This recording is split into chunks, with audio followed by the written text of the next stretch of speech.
Hello प्यारे विद्यार्थियों, मैं कैलाश गौड़ केपी क्लासेस के अंदर आपका स्वागत करता हूं। तो केपी क्लासेस के अंदर आज के वीडियो में लेकर आया हूं चैप्टर 5 समांतर श्रेणी। क्या है समांतर श्रेणी? तो प्यारे विद्यार्थियों, आपका ध्यान किधर है? आपका हीरो इधर समांतर श्रेणी लेकर खड़ा है और आपको अच्छे से तैयार करनी है। तो देखिए प्यारे विद्यार्थियों, क्या है समांतर श्रेणी का मतलब? क्या है? सभी उत्तरोत्तर पदों में अंतर यानी सार्वअंतर समान प्राप्त होना। सार्वअंतर समान प्राप्त होना समांतर श्रेणी कहलाता है। तो समांतर श्रेणी का एक उदाहरण ले लेते हैं अपन। AP equal 1, 3, 5, 7 also on. ये एपी का जो उदाहरण है ये कौन सी संख्याओं का है? ये विषम संख्याओं का उदाहरण है। और विषम संख्याओं के अंदर सभी पदों में अंतर 2 का होता है प्यारे विद्यार्थियों।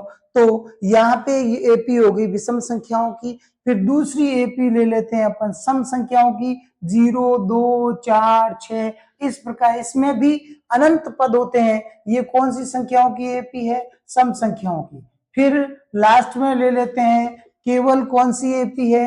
एपी इक्वल 1, 2, 3 ऑल्सो ऑन अनंत। ये काउंटिंग है, गिनती की एपी है। इसमें सभी पदों में अंतर समान रहता है। इसमें d इक्वल 2 है, इसमें भी d इक्वल 2 है, इसमें d इक्वल 1 है। तो ये एपी हो गई। अब एपी के अंदर अपने को विद्यार्थियों कहते हैं कि 10वां पद ज्ञात कीजिए, 12वां पद ज्ञात कीजिए। तो एपी क्या हो गई?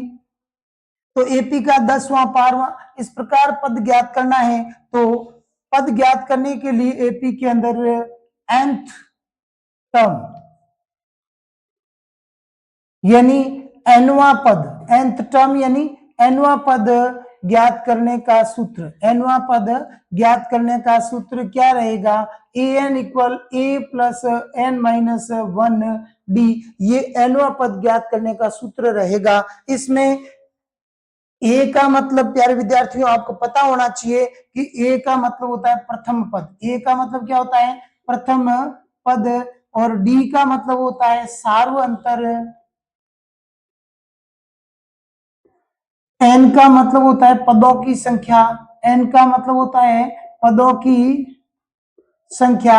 और ए एन का मतलब होता है अंतिम पद। ए एन का मतलब क्या होता है? अंतिम पद। यानी इसको एल से भी हम दर्शाते हैं। किससे दर्शाते हैं? एल से भी दर्शाते हैं। ऐसे ही एक योग ज्ञात करने का सूत्र आता है। ये हो गया एनवा पद ज्ञात करने का। अब एन टर्म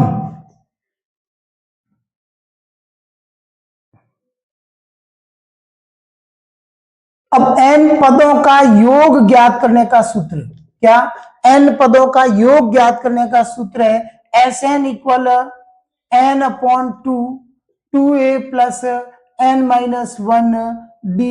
ये रहेगा।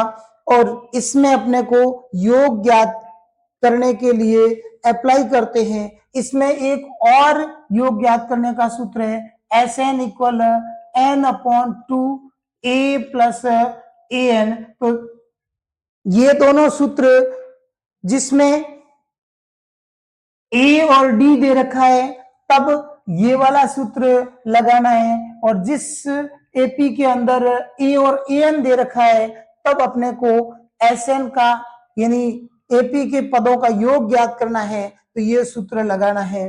तो इस प्रकार आपके एपी के अंदर मोस्टली ये 3 सूत्र लगते हैं। पहला सूत्र एनवा पद ज्ञात करने का, दूसरा सूत्र एन पदों का योग ज्ञात करने का, तीसरा भी एन पदों का योग ज्ञात करने का सूत्र है। बट इसके अंदर पहला पद और अंतिम पद दिया हुआ होगा तो ये सूत्र लगेगा, और प्रथम पद और सार्वंतर दिया हुआ होगा तो ये सूत्र लगेगा। तो देखिए एक उदाहरण लेकर अपन क्वेश्चन हल करते हैं। 1, 5, 9 ऑल्सो ऑन 10वां पद ज्ञात कीजिए। कौन सा पद? 10वां पद ज्ञात करना है। ये एपी आपको दे रखी है, इस एपी में आपको 10वां पद ज्ञात करना है। तो इसमें देखिए पहला पद क्या है, सबसे पहले तो ये लिखो एपी 1, 5, 9 और 10वां पद क्या है? 10वां पद। तो ए क्या हो गया? पहला पद। मैंने आपको यहां पे सभी जो अक्षर सूत्र में दे रखे उनका अर्थ बता दिया। ए क्या है? प्रथम पद है। डी क्या है? सार्वंतर है। एन क्या है? पदों की संख्या। ए एन क्या है? अंतिम पद या लास्ट पद। तो ए इक्वल 1 है, D equal A2 minus A1। तो सभी पदों के अंतर ऑरल ये सार्वंतर निकाल कर चेक कर लेना। आप क्या करते हैं, एक के अंदर निकाल लिया, 5 में से 1 घटा दिया, 4 आ गया, अगले में 4 आ ही नहीं रहा है, एपी है ही नहीं, फिर भी आप उस क्वेश्चन को सॉल्व करते जा रहे हैं। तो सभी पदों के अंदर आपको सार्वंतर चेक कर लेना है, नोट एक का ही करना है। तो 5 माइनस 1 इक्वल 5 में से 1 गया, शेष कितना रहेगा? 4। तो ए की वैल्यू हो गई 1, डी की वैल्यू हो गई 4 और एन आपको दे रखा है 10। अपने को फाइंड करना है 10वां पद। तो a n equal a plus n minus 1 d a. N की वैल्यू 10, ए की वैल्यू 1 प्लस एन की वैल्यू 10 माइनस 1, डी की वैल्यू 4। ए 1 प्लस यानी 1 प्लस 10 में से 1 गई, 9 इंटू 4,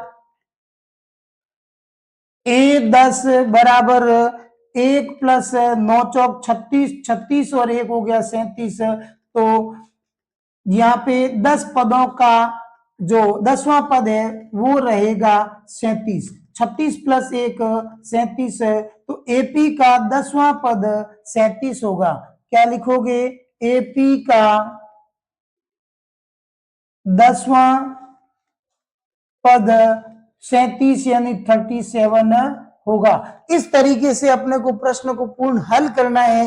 तो ये बोर्ड की दृष्टि से नॉर्मली सिंपल एमसीक्यू टाइप का क्वेश्चन है और इस सूत्र के ऊपर बोर्ड के अंदर प्रति ईयर प्रत्येक वर्ष क्वेश्चन पूछा जाता है। अब इसमें क्वेश्चन ये आपको क्लियर हो गया तो अगले सारे क्वेश्चन आप अच्छे से क्लियर कर लेंगे। तो देखिए इसमें अपने को पूछा है एनवां पद ज्ञात करना। क्या पूछा है? एनवां पद। इसी को मैं थोड़ा सा चेंज कर दूं तो इसमें दूसरा प्रश्न बना दूं। ए अपने को दे रखा है 1, ए कितना दे रखा है? 1 और डी कितना दे रखा है? 4। एन फाइंड करना है, एन फाइंड करना है और एन दे रखा है अपने को 37। क्या ज्ञात करना है? इसके अंदर पदों की संख्या ज्ञात करनी है। क्या ज्ञात करनी है? पदों की संख्या। तो पहला प्रश्न ये था, इसी प्रश्न से चेंज करके दे दिया कि इसमें आपको ज्ञात करना है 10वां पद। इसमें 10वां पद दे रखा है, इसमें 10वां पद कौन सा है वो ज्ञात करना है। कौन सा पद यानी 37 दे रखा है, 37 क्या है? इस एपी का लास्ट पद है, तो ये अपने को ज्ञात करना है। तो देखिए ए n equal a plus n minus 1 d. A N कितना है? 37 इक्वल ए कितना है? 1। एन अपने को ज्ञात करना है -1, डी कितना है? 4 है। 37 माइनस 1, 37 माइनस 1 बराबर n माइनस 1 गुणा में क्या है? 4। 37 में से 1 गई 36, तो n माइनस 1 गुणा में है वो आ जाएगा भाग में। 4 का भाग 36 में जाएगा 9 बार बराबर n माइनस 1। तो ये हो गया n बराबर 9 प्लस 1, तो n का मान हो गया 10। तो जो क्वेश्चन दे रखा है उसमें पहला पद 1 था, सार्वंतर डी 4 था और अंतिम पद 37 था। ये अंतिम पद दे रखा है, ये कौन सा पद है? तो ये 10वां पद है। तो ये देखिए n का मान हो गया 10। इस तरीके से अपन दो क्वेश्चन एपी के अंदर, देखिए एपी का सूत्र दे रखा है, इस सूत्र के अंदर एक क्वेश्चन, दो क्वेश्चन, 3 और 4 क्वेश्चन बनते हैं। तो दो क्वेश्चन मैंने आपको समझा दिए हैं। तो इसी तरीके से आपको कह दें तो इसमें ये आपके लिए रहेगा, ए कितना है, ए ज्ञात करना है, ए कितना है ज्ञात करना है, डी कितना है 4 है, और एन कितना है, एन 10 है, और ए एन कितना है, ए एन कितना दे रखा है 37। तो प्यारे विद्यार्थियों, इसका आपको आंसर कमेंट्स बॉक्स में बताना है कि इसका प्रथम पद क्या होगा। ये कमेंट्स बॉक्स में इसका आंसर देंगे। हाँ, अगला प्रश्न है एपी 1, 5, 9, 13। तो देखिए इस एपी के अंदर आपको प्रथम पद बताना है। क्या है प्रथम पद, बताइए। प्रथम पद रहेगा 1। अब इसमें बताना आपको सार्वंतर। तो देखिए सभी पदों के अंदर चेक करके बताइए सार्वंतर क्या रहेगा। तो दूसरे पद में से पहला पद माइनस करो, तीसरे में से दूसरा माइनस करो, और चौथे में से तीसरा माइनस करो। तो A2 minus A1 5 minus 1 equal, इसमें भी सार्वंतर कितना है। तो देखिए ये भी प्रश्न वस्तुनिष्ठ प्रश्न है, ये भी प्रश्न क्या है, वस्तुनिष्ठ प्रश्न है। इसमें ए का मान 1 और डी का मान 4, ए का मान 1 और डी का मान 4। तो देखिए ये वस्तुनिष्ठ प्रश्न आपको एग्जाम के अंदर दे देंगे और ऑप्शन में डाल देंगे, option A, option B, option C और ऑप्शन डी दोनों साथ में डाल देंगे, 1,4, 1,4। तो आंसर ऑप्शन करेक्ट, जैसे ए के अंदर दिया 1,4, तो आपका करेक्ट आंसर क्या हो जाएगा ए। ए के अंदर प्रथम पद क्या है 1 है, और सार्वंतर क्या है 4 है। अब देखिए नेक्स्ट क्वेश्चन है एपी 2 बॉक्स 26। पहला पद दे रखा है और 26, तीसरा पद दे रखा है और दूसरा पद अपने को ज्ञात करना है। तो देखिए पहला पद अपन लिखेंगे A1, दूसरा लिख दिया A2 और तीसरा हो गया A3। तो पहला पद क्या है प्यारे विद्यार्थियों, बताइए। पहला पद A का मान 2 है, क्या है, A का मान 2 है। अब देखिए फिर क्या दे रखा है, तीसरा पद, तीसरा पद कितना है बताइए, तीसरा पद 26। तो अब देखिए अपने एनवा पद क्या है, एनवा पद के अनुसार है A3, यानी A plus 2D equal 26, A plus 2D बराबर 26। अब अपने को A का मान दे रखा है, अपने क्या दे रखा है, A का मान दे रखा है कितना है 2 प्लस 2D बराबर 26। तो 2D बराबर कितना है 26। अब ये प्लस है तो क्या हो जाएंगे, साइड चेंज होते ही माइनस, इसको बोलते हैं पक्षांतरण करने पर, पक्षांतरण करने पर, पकोड़े कच्चे पकाने पर, पकाने पर। तो देखिए तो 2D equal 26 minus 2, 2D equal 24। तो D इक्वल 24 को 2 से विभाजित कर दो, तो 24 2 से कितनी बार कटेगा 12 बार, कितनी बार कटेगा 12 बार। तो D का मान कितना आ गया 12 आ गया। अब कह रहा है कि द्वितीय पद ज्ञात कीजिए, यानी A2 ज्ञात करना है।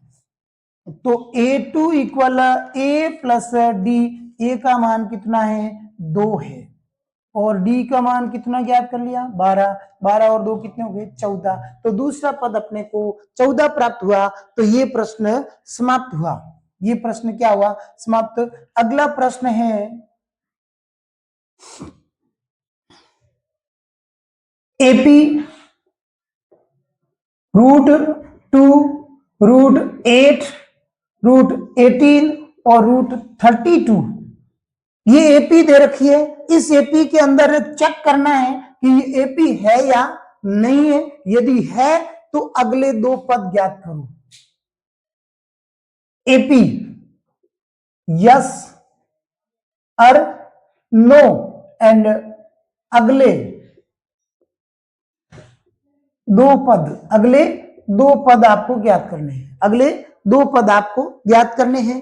तो एपी के अंदर है पहला पद √2 कॉमा √2 × 4। सेकंड पद क्या हो गया, द्वितीय पद हो गया √2 × 4। तीसरा पद हो गया 2 × 9 और चौथा पद हो गया 2 × 16। ठीक है, तो देखिए इसके अंदर आपको ये ध्यान रखना है, पहला पद क्या है, √2 है। दूसरा पद निकालना है तो 4 का वर्गमूल 2 और √2 है तो √2 ही रहेगा, कॉमा तीसरा पद है 9 का वर्गमूल 3 और √2 है तो √2 ही रहेगा। फिर चौथा पद है 16 का वर्गमूल 4 और √2 है तो √2 ही रहेगा। तो इस प्रकार ये एपी कंप्लीट अब बनी है। पहले एपी कंप्लीट थी बट आप उसमें सोच रहे थे कि ये एपी है या नहीं है, तो इसको थोड़ा सा सेटल करके एपी आपके सामने अच्छे से रख दी। तो देखिए इसमें आपको बताना ए बराबर, यानी पहला पद क्या है, पहला पद √2 है। अब इसमें निकालेंगे कॉमन डिफरेंस, सार्वंतर निकालेंगे तो सार्वंतर क्या होगा, A2 - A1 = A3 - A2। A2 कितना है, 2 time √2 - 1 time √2 = 3 time √2 - 2 time √2। 2 time में से 1 टाइम गया तो बच गया 1 टाइम √2 और 3 टाइम में से 2 टाइम गया तो बच गया 1 टाइम √2। तो कॉमन डिफरेंस क्या आ गया, कॉमन डिफरेंस इस एपी के अंदर सेम आ रहा है। इसका मतलब ये हुआ कि एपी है, अतः यह एपी है, अतः यह एपी है। अगला पद, तो 4 पद दे रखे हैं, 1 2 3 4, अपने को निकालना है पांचवा पद। तो ए प्लस, आपको पहले ही बता चुका हूं कि जब भी आपको इस तरीके से पूछ ले पांचवा पद ज्ञात करना है तो यहाँ 5 है तो यहाँ लिख दो 4D। अगला क्या है, छठा पद है, यहाँ 6 है तो ए तो अपने को लिखना ही है, कहीं पे भी जाओ ए तो अपने को रखना ही है। और अगला क्या हो जाएगा, 6 है तो लिख दो 5D। अब देखिए ए क्या है, प्रथम पद है, प्रथम पद क्या दे रखा है, प्रथम पद दे रखा है √2 तो ये लिख दो √2 प्लस 4, सार्वंतर भी अपन ने क्या निकाला है, √2 निकाला है तो ये हो गया 4 √2। ये तो एक बार है और ये 4 बार है, तो एक बार √2 और 4 बार √2 कितना हो जाएगा, 5 बार √2। कितनी बार हो जाएगा, 5 बार √2। तो पांचवा पद हो गया आपके 5 √2। फिर है आपके छठा, तो A6 बराबर क्या हो जाएगा, पहला पद क्या है, पहला पद √2 है और फिर क्या है प्लस 5 है और D का मान कितना, √2। अब ये देख लो, ये है 1 टाइम √2 और ये एक बार है, ये 5 बार है, एक बार और 5 बार कितना हो गया 6। अब ये √2 समान है ना, ये भी √2 है, ये भी √2 है, 1 + 5 कितना हो गया, ये हो गया आपके 6 बार √2। तो इसी प्रकार आपके एपी दे रखी है, इस एपी के अपन प्रथम पद निकाल लिए और सार्वंतर निकाल लिए। और इस एपी के अंदर जैसे ही एपी का पता चला एपी है तो अपने को अगले 2 पद ज्ञात करने थे, पांचवा पद और छठा पद। एपी का पांचवा पद हो गया 5 टाइम √2 यानी 5 बार √2 और छठा पद हो गया 6 बार √2। तो प्यारे विद्यार्थियों ये क्वेश्चन आप अच्छे से प्रैक्टिस कर लेना, क्योंकि बोर्ड के अंदर सबसे महत्वपूर्ण प्रश्न है, इंपोर्टेंट प्रश्न है बोर्ड के हिसाब से। अगला प्रश्न, एपी 1074 का 30वां पद, कौन सा पद, 30वां पद अपने को निकालना है। ये 30वां पद, ऑप्शन ए दे रखा है, बी दे रखा है, सी दे रखा है और डी दे रखा है, तो कौन सा ऑप्शन है करेक्ट होगा ये अपने को आंसर देना है। तो एपी 1074, पहला पद है 10, डी दे रखा है 7 - 10 -3, एन दे रखा है 30, अपने को 30वां पद निकालना है। तो ए 30 बराबर, देखिए शॉर्ट में बता रहा हूं, ए 30 है तो यहां ध्यान रखना ए प्लस 30 से 1 कम कर दो 29, कितना हो गया 29। अब ए कितना है, ए 10 है प्लस 29 इंटू -3 कितना हो जाएगा 10 प्लस माइनस माइनस 29 दिया, 9 दिया 27 की 7 80 लगी 2, 3 दूनी 6 और 2 8। अब देखिए 87 में से 10 घटा दो, 87 माइनस का है तो बड़ी संख्या माइनस की तो उत्तर भी माइनस का, तो ये हो जाएगा -77। 30वां पद हो गया प्यारे विद्यार्थियों 77। तो इसमें ऑप्शन कौन सा करेक्ट होगा? ऑप्शन करेक्ट होगा ये सी, सी इज करेक्ट। तो सी उत्तर आपका सही होगा। और अगला प्रश्न रहेगा प्रथम, सबसे इंपॉर्टेंट क्वेश्चन है ये भी, वस्तुनिष्ठ प्रश्न में भी आता है।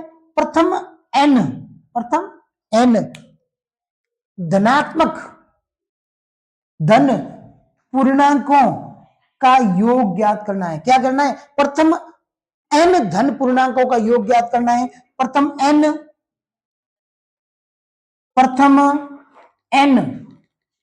धन पूर्णांकों की एपी, प्रथम एन धन पूर्णांकों की एपी क्या होगी? 1 2 3 4 also on an, also on क्या हो गया? एन। तो ये एपी बन गई। तो इसमें क्या रहा है? प्रथम एन धन पूर्णांक, तो इसमें क्या दे रखा है? ए भी दे रखा है। ए क्या है? 1। डी क्या है? 2 में से 1 घटा लो, ये भी 1 है। एन कितना है? एन भी 1 है, क्योंकि क्वेश्चन में दे रखा प्रथम एन धन पूर्णांक है तो एन भी एन है। और क्या कह रहा है? एन धन पूर्णांकों का तो योग भी क्या है? तो लास्ट यानी ए एन कौन है?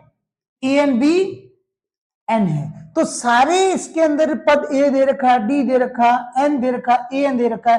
क्या पूछ रहा है? योग। क्या पूछ रहा है?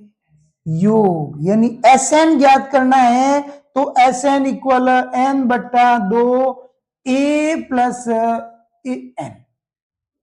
तो एस एन इक्वल एन बट्टा 2 ए का मान 1 प्लस ए एन का मान एन। ये आप यदि कोई भी अभी जो 10 वर्ग चल रही है उनके अंदर ये क्वेश्चन आपको मिल जाएगा। तो n/2 n प्लस 1, या तो इसको ऐसे नोट कर लो या इसको अपन ऐसे भी नोट कर सकते हैं, n प्लस 1 बट्टा 2। प्रश्न क्या था? प्रथम n धन पूर्णांकों का योग, प्रथम n धन पूर्णांकों का योग एस एन बराबर प्राप्त हो गया n प्लस 1/2। तो ये हो गया प्रथम n धन पूर्णांकों का। ये किताब का महत्वपूर्ण प्रश्न है, किताब का महत्वपूर्ण प्रश्न है, किताब के अंदर लिखा गया है। अगला प्रश्न ये है प्रथम 1000 धन पूर्णांकों का योग, प्रथम 1000 धन पूर्णांकों का योग, प्रथम 1000 धन पूर्णांकों की एपी, प्रथम 1000 धन पूर्णांकों की एपी क्या बनेगी? 1 2 3 ऑल्सो ऑन 1000। क्या बनेगी? 1000। तो देखिए पहला पद क्या है? 1 है, डी भी 1 है, एन भी 1 नहीं है, एन 1000 है, एन 1000 है और ए एन 1000। तो देखिए इस प्रश्न के अंदर आपको प्रथम 1000 धन पूर्णांकों की एपी पहले बनानी है, फिर इनका योग निकालना है। क्या निकालना है? योग। तो योग का सूत्र क्या है?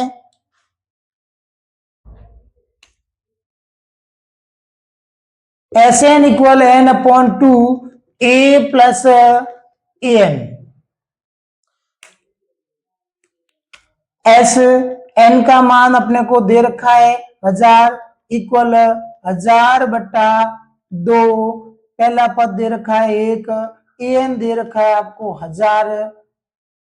अब देखिए 2 से 1000 कट गया, 500 बार, फिर 1000 को 1 में जोड़ दो 1001। अब ये हो जाएंगे 500 को 1001 से गुना करोगे तो 500 500 यानी 500 500। इसका प्रथम 1000 धन पूर्णांकों का योग ये आ जाएगा। प्रथम 1000 धन पूर्णांकों का योग इस प्रकार प्राप्त होगा। अगला प्रश्न है 600 636, 636 यानी Sn आपको दे रखा है कितना 636 योग प्राप्त करने के लिए 636 योग प्राप्त करने के लिए ये जो एपी है इसमें कितने पद लेने चाहिए, इसमें कितने पद लेने चाहिए? तो ए अपने पास दे रखा है 9, डी दे रखा है A2 माइनस A1, तो 17 माइनस 9 कितना आ गया 8। अब अपने को ज्ञात क्या करना है, ज्ञात n ज्ञात करना है। क्या ज्ञात करना है? n। तो s N equal n upon 2 2a plus n minus 1 d 636 equal n upon 2 2 into a की वैल्यू कितनी दे रखी है 9 प्लस n माइनस 1 डी का मान कितना दे रखा है 8। तो क्रॉस मल्टीप्लाई कर लो कितना हो जाएगा 636 इंटू 2 इक्वल n 2 इंटू 9 हो जाएंगे 18 प्लस 8 को n से गुना कर लो 8n माइनस 8 को 1 से गुना कर लो 8 636 को 2 से गुना कर लो 1272 हो जाएंगे 2 छंग 12 की 2 हासिल लगी 1 2 3 6 और 1 हासिल की 7 2 छंग 12 इक्वल n। अब देखिए ये n 8 18 में से घटा दो तो कितने आ जाएंगे 10 प्लस 8 n। अब 1272 बराबर n को 10 से गुना कर लो 10n प्लस n को 8n से गुना कर लो हो जाएगा 8n स्क्वायर। इस पद को इधर पक्षांतरण कर दो, इस पद को इधर पक्षांतरण कर दो तो क्या बन जाएगा 8n square plus 10n minus 1272 बराबर 0। ये आपके द्विघात समीकरण बन गया। क्या बन गया? द्विघात समीकरण। अब इसमें सारे पद 2 से विभाजित हो रहे हैं यानी 2 क्या आ गया कॉमन आ गया। पीछे क्या बचा? पीछे बचा 4n square plus 5n minus 636 बराबर 0। तो ये आपके द्विघात समीकरण संख्याएं कट कटाकर आपके 4n square plus 5n minus 636 बराबर 0। अब पहले पद को तीसरे पद से गुणा कर लेना है, आ जाएगा 2544। कितना आ जाएगा 2544 और इसके गुणनखंड होंगे 53 एंड 48 जो मैं आपको पिछले वीडियो के अंदर अच्छे से समझा चुका हूं। तो इसके गुणनखंड क्या हो गए 53, 48 हो गए। तो लिखो 4n square plus 53 minus 48n minus 636 बराबर 0। तो 4n square plus 53n minus 48n minus 636 बराबर 0। पेयर बना लो और कॉमन ले लो। कॉमन क्या आएगा देखिए 4n square plus 53n, common दोनों के अंदर कॉमन n है तो लिखेंगे 4n प्लस 53। तो क्या पद बन गया n कॉमन आती 4n प्लस 53। अब यहाँ पे माइनस कॉमन क्या आएगा तो यहाँ ध्यान रखना यहाँ 4 है, इसका 4 का भाग दे दो 48 में कितनी बार जाएगा 12 बार। तो इस पद के अंदर कॉमन 12 आ जाएगा। अब 12 का भाग वापस 48 में दो कितनी बार जाएगा 4 बार। तो 12 का भाग 48n में देंगे तो आएगा 4n। ये माइनस और माइनस क्या हो जाएगा प्लस, देखिए यहाँ पे प्लस। अब 12 का भाग 636 में कितनी बार जाएगा 53 बार बराबर क्या हो जाएगा 0। आगे देखिए n माइनस 12 फिर क्या कह रहा है 4n प्लस 53 बराबर क्या हो जाएगा 0। ये आपके द्विघात समीकरण के गुणनखंड हो गए। अब इसमें देखिए n का मान निकालना, क्या निकालना है n का मान। n माइनस 12 बराबर क्या है 0। यहाँ पे ये आपके क्या बना द्विघात समीकरण। अब द्विघात समीकरण प्यारे विद्यार्थियों बता दूं ये मैंने गुणनखंड विधि से हल किया है, आप द्विघाती सूत्र लगाकर भी कर सकते हैं। तो n बराबर 12 तो n माइनस 12 बराबर 0 तो n का मान हो गया 12। अतः एपी के अंदर अपने को 12 पद लेने हैं। 12 पद लेते ही आपके योग 636 प्राप्त हो जाएगा। 12 पद लेने और एपी का योग 636